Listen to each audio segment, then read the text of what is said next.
وَإِذَا مَسَّ الْإِنسَانُ ضُرٌّ دَعَا رَبَّهُ مُنِيبًا إِلَيْهِ، اور جب انسان کو کوئی تکلیف پہنچتی ہے تو وہ اپنے رب کو پکارتا ہے بڑے رجوع کے ساتھ، بڑی لمبے ہاتھ اٹھا کے اللہ کی طرف متوجہ ہوتا ہے۔ ثُمَّ إِذَا خَوَّلَهُ نِعْمَةً مِّنْهُ، جب ہم اسے اپنی طرف سے نعمت عطا کر دیتے ہیں، نَسِيَ مَن كَانَ يَدْعُو إِلَيْهِ مِن قَبْلُ، تو وہ ایسا بھول جاتا ہے جیسا کہ اس نے کبھی ہمیں پکارا ہی نہیں تھا۔ یہی ہوتا ہے، یعنی دنیا میں لوگ اللہ کو پکارتے ہیں، اللہ تعالیٰ مصیبت پریشانی حل کر دیتا ہے، اس کے بعد وہ یا تو اور ہستیوں کی طرف اس تکلیف کو دور کرنے کو منسوخ کرنا شروع کر دیتے ہیں، یا وہ کہتے ہیں جی میری تو پلاننگ ہی بڑی چنگی سی، دیکھو نا میں اس ٹائم بڑا منو سمجھ آ گئی سی کیا ہونا ہے تو میں کر لیا سی، تو انہوں اللہ نے بندہ جنی مرضی سمجھ آ جائے۔ اللہ کے سامنے تو اتنے فیکٹرز ہیں کہ کسی بھی انسان کو کسی بھی وقت وہ آنے واحد میں ہیرو سے زیرو اور زیرو سے ہیرو کر دے، اس کے لیے کوئی مسئلہ ہے؟ یعنی انسان کی ساری پلاننگز دھری رہتی ہیں، جیسا کہ مولا علی رضی اللہ تعالیٰ عنہ علیہ السلام کا قول ہے کہ میں نے اپنے ارادوں کے ٹوٹنے سے اپنے رب کو پہچانا ہے، یعنی میں پورا ارادہ کر لیتا ہوں، سارے کے سارے سرکمسٹانسز فیوریبل ہوتے ہیں میرے لیے، ڈن، اچانک پتہ ہی نہیں چلتا کہ یہ کیا ہو گیا، ایسا ہو جاتا ہے میرے بھائیوں۔ اور یہی چیزیں بیسیکلی اللہ تعالیٰ اپنا آپ انسان کو دکھاتا ہے کہ کوئی شخص اللہ تعالیٰ سے کبھی بھی آزاد نہیں ہو سکتا،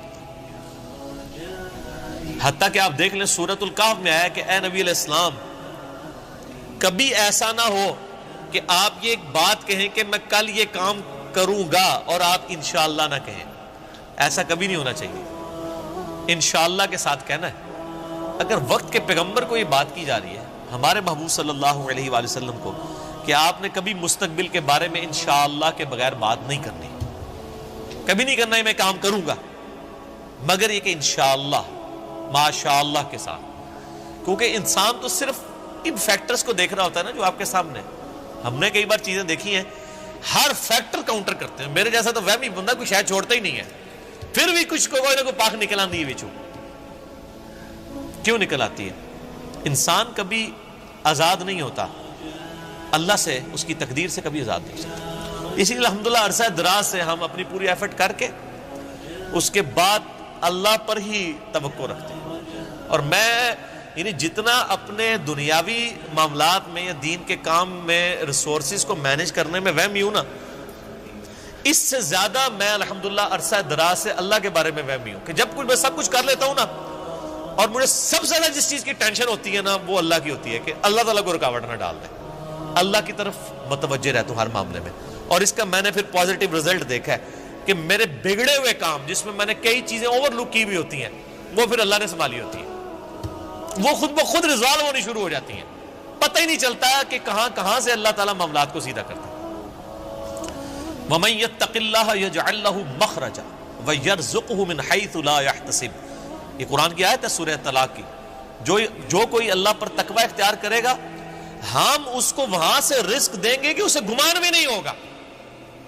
ان اللہ بالغ امری، اللہ تعالیٰ اپنے کاموں کو پورا کر کے رہتا ہے، اللہ نے جو ارادہ کر لیا نا جس کام کو بلوغت تک لے کے جانے کا وہ اس نے کر دیتا ہے، لیکن قد جعل اللہ لکل شیء قدرا، لیکن ہر چیز کے لیے اللہ نے ایک اندازہ مقرر کر رکھا ہے، یعنی جب وہ وقت آئے گا نا تبھی وہ معاملات ہوں گے، اس سے پہلے نہیں ہو سکتے، آپ جتنا مرضی ٹل لگا لیں، جس چیز کا جو وقت ہے وہ اسی وقت پہ ہوگا۔ تو اللہ تعالیٰ فرماتا ہے کہ یہ جب ہم ان کو عطا کر دیتے ہیں پھر یہ فوراً اللہ کو بھول جاتے ہیں۔ وہ میں اگلے دن وہ قاسم علی شاہ صاحب کی ایک ویڈیو دیکھ رہا تھا، انہوں نے بڑی اچھی بات کی واسف علی واسف صاحب کے حوالے سے، وہ کہہ رہے تھے کہ وہ بتا رہے تھے کہ اللہ کی طرف آپ کی توجہ اور توکل کا لیول کیا ہونا چاہیے۔ ایک تو وہ توکل ہے جو ہمیں واعظین کی تقریروں میں نظر آتا ہے، ان کی کتابوں میں نظر آتا ہے، پریکٹیکلی وہ 1% اللہ پہ توکل نہیں کرنے والے ہوتے ہیں۔ اگر اللہ پہ توکل ہو تو وہ اپنے چاہنے والوں اور مریدین سے چندے اکٹھے نہ کر رہے ہوں اور ایک ایک چیز کی ٹینشن کر رہے ہوں، تو وہ ایسے معاملات نہیں ہوتے۔ وہ میرے ایک دوست ہیں، یہ واقعہ آپ نے یاد رکھنا ہے، میں دوبارہ آپ کو قاسم علی شاہ صاحب والا بعد میں سناتا ہوں، مجھے ایک اور واقعہ یاد ہے۔ میرے ایک دوست ہیں تو وہ کہتے ہیں کہ میرے ساتھ ایک پیر صاحب کے بیٹے جو ہے نا وہ کالج میں پڑھتے تھے، تو وہاں پہ کافی وہ عرس وغیرہ لگتا تھا، بڑے دور دراز سے لوگ آتے تھے، تو کہتے ہیں کہ وہ جب جن دنوں میں عرس ہوتا تھا نا تو وہ پولیس کو بار بار فون کر رہے ہیں کہ جناب سیکیورٹی کا بڑا خیال رکھنا ہے لوگوں دی جی، یعنی یہ لوگ آتے نے پچھلی بار بھی آیا ہو گیا سی ہے کی ہویا سی جیب کٹ گئی تھی.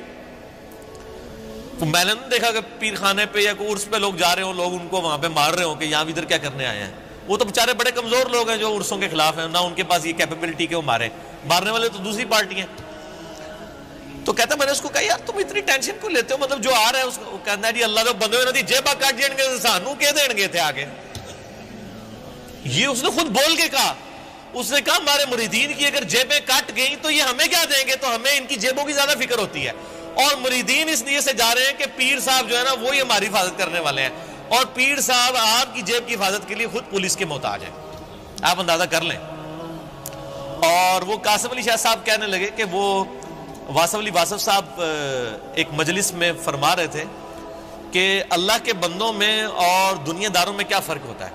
وہ کہتے ہیں اللہ کے بندے جو ہوتے ہیں نا ان کو کوئی اگر پتھر بھی مار دیتا ہے نا آ کے, تو ان کو پتھر مارنے پر بھی غصہ نہیں آتا, وہ اوپر دیکھ کہتے ہیں یا اللہ خیر ہے, وہ غلطی ہوگی. کیوں, یہ حقیقت بات ہے کہ فاعل حقیقی اللہ ہے. یہ ذہن میں رکھیے گا. آپ کو جو مخلوق کی طرف سے تکلیف بھی پہنچتی ہے نا اس کا فاعل حقیقی بھی اللہ ہے, کیونکہ جو ہزاروں تکلیف کے درمیان ہرڈل بنا ہوا ہے اسی نے اجازت دی ہے نا کہ چلو ایک چونڈی انہوں وڈ لے جائے, کیونکہ ہزاروں تکلیفیں تو اس نے آلریڈی بلاک کی ہوئی ہیں, ہمیں تو پتہ ہی نہیں کہ کہاں کہاں سے. آپ نے اگر یہ چیز دیکھنی ہے تو آپ حیران ہوں گے کہ چھوٹے بچوں کا بڑا ہو جانا یہ معجزے سے کم نہیں ہے. بچے جس طرح اندھوں کی طرح بھاگتے ہیں, ایک کن پٹی پہ صرف ایک جو ہے کارنر لگنے کی مار ہے نا بچے کی ڈیتھ, بڑا بندہ مر جاتا ہے. کس طرح بستروں سے گرتے ہیں, جا کے کبھی کہیں گرتے ہیں, سیڑھیوں سے نیچے گر جاتے ہیں, کہیں جا کے لگتے ہیں, کبھی کچھ ٹوٹ جاتا ہے, کبھی ادھر آنکھ کے قریب بندہ کہتا ہے اوہ شکر ہے جی بس نیڑے ہی بچا ہے, اور اللہ سے بنو اللہ نے بچایا ہوتا ہے, ہمیشہ ہی بچ جاتا ہے بندہ. کتنے بچوں کی آنکھیں نکل جاتی ہیں بچپن میں, ورنہ تو آدھے ادھر جو ہے وہ کانے بیٹھے ہوئے ہوں. یہ اللہ نے بڑے کیے ہوتے ہیں. یہ اللہ قرآن پاک میں آیات ہیں, اللہ فرماتا ہے کہ ہم نے فرشتے معمور کیے ہوئے انسانوں کی حفاظت کے اوپر. یہ ساری چیزیں اللہ لے کے چل رہا ہوتا ہے. لیکن اللہ فرماتا ہے جب ہم تکلیف دور کر دیتے ہیں پھر کہتے ہیں یہ تو کوئی کہہ دیتا ہے بزرگوں نے کیا ہے, کوئی کچھ کہہ دیتا ہے, کوئی کچھ کہہ دیتا ہے. وہ ایک مجھے لطیفہ یاد آ گیا. وہ ایک بندہ جو ہے وہ سمندری طوفان میں پھنس جاتا ہے, اور جب وہ ڈوبنے لگتا ہے تو کہتا ہے یا اللہ منو بچا لے, میں دیکھ دیا گا تیرے نا دی. ٹھیک ہے جی, تو اللہ تعالیٰ بچا لیتا ہے. تو وہ پھر کنارے آ کے کہتا ہے جی وہ تو پھر ظاہر ہے اس نے مکر ہی جانا ہوتا ہے. جو اللہ تعالیٰ ماتا ہے کہ جب ہم ان کی تکلیف دور کرتے ہیں پھر یہ بھول جاتے ہیں ہمیں. تو کنارے پہ پہنچ کے کہتا ہے کیڑی دیکھ, کوئی دیکھ شیک نہیں ہو. تو وہ پھر ایک اور ہچکولا اس کو آتا ہے, تو پھر وہ سمندر میں کہتا ہے نہیں یا اللہ میں پوچھ رہا تھا مٹھی کے لونی, ٹھیک ہے کیڑی دیکھ تو مراد ہے, مطلب نہیں یہ اللہ نے تو نہیں دھوکھا دیتا جا سکتا ہے, دنیا ہی دھوکھا دیتا جا سکتا ہے کہ میٹھی دیکھ یا نمکین. تو یہ وہی چیز ہے. اللہ تعالیٰ فرماتا ہے کہ یہ جب ہم ان کی تکلیف دور کرتے ہیں تو اس طرح بھول جاتے ہیں کہ جیسا کہ ہمیں کبھی پکارا ہی نہیں تھا. وَجَعَلَ لِلَّهِ أَنْدَادًا, اور اللہ کے مقابلے پہ اور ہستیاں کھڑی کر دیتے ہیں کہ یہ انہوں نے کیا ہے. بچہ اللہ نے دیا ہوتا ہے, کہتے ہیں نہیں وہ ان کی وجہ سے ہوا ہے. لِيُضِلَّ عَنْ سَبِيلِ, تاکہ بہکا دیں اللہ کی راہ سے. حقیقت بات ہے کہ یہ شیطان انسان کے دل میں یہ وسوسہ ڈالتا ہے کہ یہ فلاں کی وجہ سے ہوا ہے.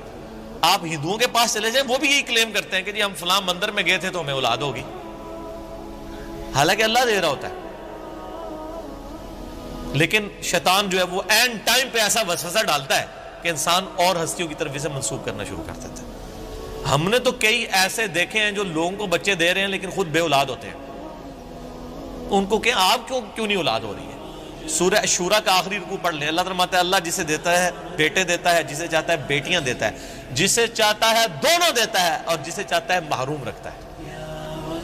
نبی علیہ السلام کی صرف ایک بیوی ہے جس سے اولاد ہے, سیدہ خدیجہ سے, یا ایک ماریہ قبطیہ سے سیدنا ابراہیم علیہ السلام پیدا ہوئے, وہ بھی فوت ہو گئے. باقی آپ کی ساری بیویاں بے اولاد ہیں. کیا نبی کی بیویوں کی خواہش نہیں تھی کہ ان کی اولاد ہو؟ اللہ کی مرضی. سیدہ عائشہ محبوب ترین بیوی ہیں, جوانی کی عمر میں بیوہ ہوئی ہیں, کوئی اولاد نہیں ہے.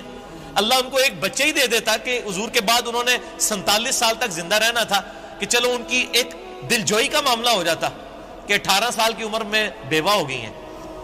ایک بچہ ہوتا تو ان کی زندگی بھی اس کے سارے گزر جاتی. نہیں, یہ اللہ کے فیصلے ہیں. قُلْ تَمَتَّعْ بِكُفْرِكَ قَلِيلًا, اللہ کا اس پہ غضب دیکھیں. اللہ فرماتا ہے نبی ان سے فرمائیے کہ یہ جو تم کفر کر رہے ہو نا، اور یہ جو لطف اٹھا رہے ہو ہماری نعمتوں سے، کہ تمہیں ہم کوئی نعمت دیتے ہیں تو تم اور ہستیوں کی طرف منسوب کرتے ہو، اٹھا لو تھوڑی دیر کے لیے دنیا کی زندگی میں. انک من اصحاب النار، پھر تو تم مرنے کے بعد دوزخیوں میں ہی شامل ہوگا انسان. یہ سنگولر کے سیغے سے نا ایز اے ڈاکٹرین یہ لفظ استعمال ہو رہا ہے کہ تو اٹھا لے جو کچھ تو نے نفع اٹھانا ہے دنیا کی زندگی میں، تو منسوب کر لے مخلوق کی طرف، پھر تو نے مر کے نا ہمارے پاس جب آنا ہے تو آگ ہی تیرا مقدر ہوگی. دنیا میں تو نے جو کچھ کرنا تھا وہ کر لیا. روزهای درمندی به نوایی دلپذیری، خم زندگی گشادم به جهان تشنه میری، تو بروی بینوایی در آن جهان گشادی که هنوز آرزویش ندم.